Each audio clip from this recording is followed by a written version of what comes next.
부활이란 무엇일까요?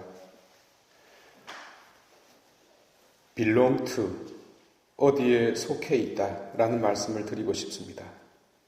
우리는 부모, 학교, 교회, 그리고 한국이라는 어떤 민족과 역사, 문화 속에 속해 있습니다. 신앙도 마찬가지입니다. 우리는 하느님에게 속해 있습니다. 그러나 우리가 속한 이유는 남다릅니다. 그분이 내 안에 계시기 때문입니다. 그분이 먼저 나에게 속해 있기 때문입니다. 그분이 몸값을 치르고 나를 자유롭게 하셨기 때문입니다. 톨스토이의 그 유명한 고백이 있습니다.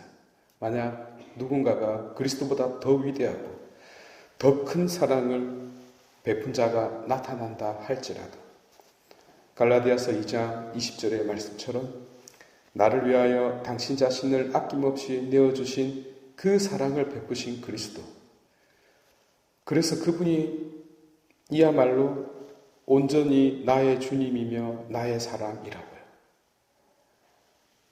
이것이 바로 메네인, 머문다라는 의미입니다. 부활이 무엇입니까? 많은 이들이 죽었다가 다시 살아나는 것을 생각하는데요, 천만에요. 부활의 본질은 내가 죽었다가 살아나는 것이 아니라 부활하신 그분이 내 안에 머무르는 것입니다. 오늘 사울의 이야기가 전개되고 있는데요. 한번 살펴볼게요. 그는 살기를 내뿜고 있습니다. 살기 잘 아시죠? 본당 신자분들이 신부님에 대해서 가지는 마음요. 사울이 대사제에게 가서 체포 동의안을 얻고 곧 압수수색 영장을 받고 다마스쿠스로 향하는데 갑자기 중간에 빛이 번쩍거리면서 사건이 전개됩니다. 그리고 음성이 들려오죠. 사울아 사울아 왜 나를 박해하느냐? 바오로는 저는 당신을 박해한 적 없습니다. 라는 항변을 합니다. 우리가 간과하지 말아야 할 점은 바오로는 하느님에게 언제나 하느님을 향하여 서 있었어요. 그리고 하느님의 율법에 충실했습니다. 바오로는 하느님에 대한 신앙으로 지금 그렇게 행동을 했다는 사실을 결코 간과해서는 안 됩니다. 바오로가 당황했던 것은 제가 처음 말씀드렸던 바로 그 점입니다. 그리스도인들 안에 계시는 그리스도요. 기독교가 탄생하는 순간입니다. 나아가 바오로는 부활하신 그리스도가 사람이 되신 하느님이었다는 사실에 깊이 사로잡힙니다. 최종적으로 그는 다시 살아날 그리스도께서 왜 하필 십자가에 못 박혀 처참하게 그것도 조롱받고 돌아가셔야 했는가에 대한 의문에 휩싸였습니다. 그래서 바오로의 회심이 가능했고 서간들이 쓰여졌고 복음서가 집필될 수 있었던 것입니다.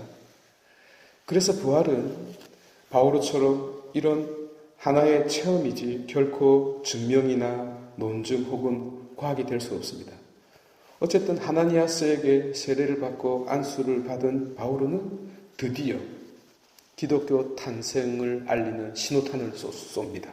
그리스도는 하느님의 아들이시다라고요. 결코 그냥 나온 빈말이 아닙니다. 어쨌든 바오로의 이 회심은 마치 모세가 적의 심장 한가운데에 들어가서 오히려 이집트의 공주의 손에서 길러졌듯 요나가 고래 뱃속에서 살아났듯 에스텔 황후로 말미암아 멸절할 뻔했던 이스라엘이 오히려 구원을 얻은 것처럼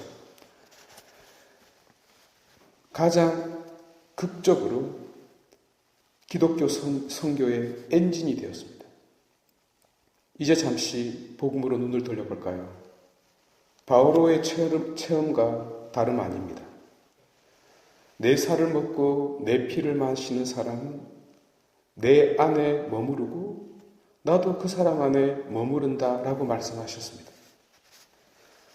바오로를 해심케 한 본질입니다. 구약의 수많은 예언자들이 사명을 받고 길을 떠날 수 있었던 그 내용이 무엇이었습니까? 내가 너와 함께 하겠다라는 약속이 아니었습니까? 그 약속과 마찬가지로 수많은 순교자들이 초연하게 죽을 수 있었던 것도, 그리고 기독교 신앙을 꽃피운 결정적인 실제는 바로 내가 너 안에 있겠다. 그리고 그 사람도 내 안에 머무를 것이다 라는 이 말씀이 아니었습니까? 하여 이 머무름은 우리들에게 결정적인 그 무엇을 촉구하고 있습니다. 구약 성경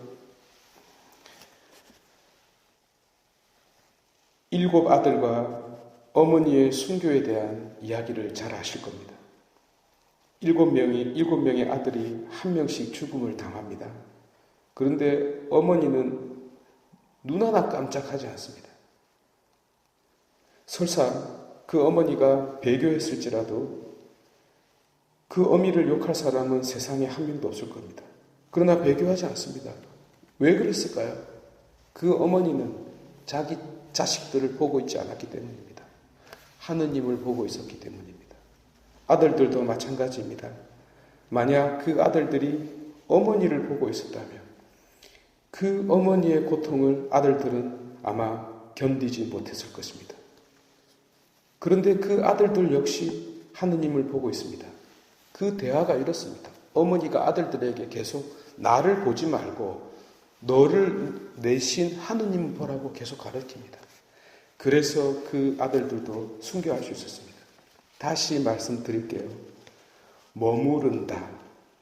우리가요, 그리스도께서 우리 안에 머무르십니다. 부활하신 그리스도께서 우리 안에 계시기 때문에 그 부활이 우리에게 의미가 있는 것입니다. 죽었다가 우리가 다시 살아나는 것이 중요한 것이 아닙니다. 그리스도가 내 안에 머무르지 않으면 내가 죽었다가 다시 살아나도 아무 의미 없습니다. 부활하신 그리스도께서 내 안에 머무르는 것입니다. 사도 바울의 말씀을 다시 듣도록 합시다. 그리스도는 하느님의 아드님이십니다. 부활하신 그리스도입니다. 부활이 무엇이냐고요? 다시 말씀드릴게요. 부활하신 그리스도께서 내 안에 머무르고 있다는 것을 느끼고 체험하는 것이 부활입니다.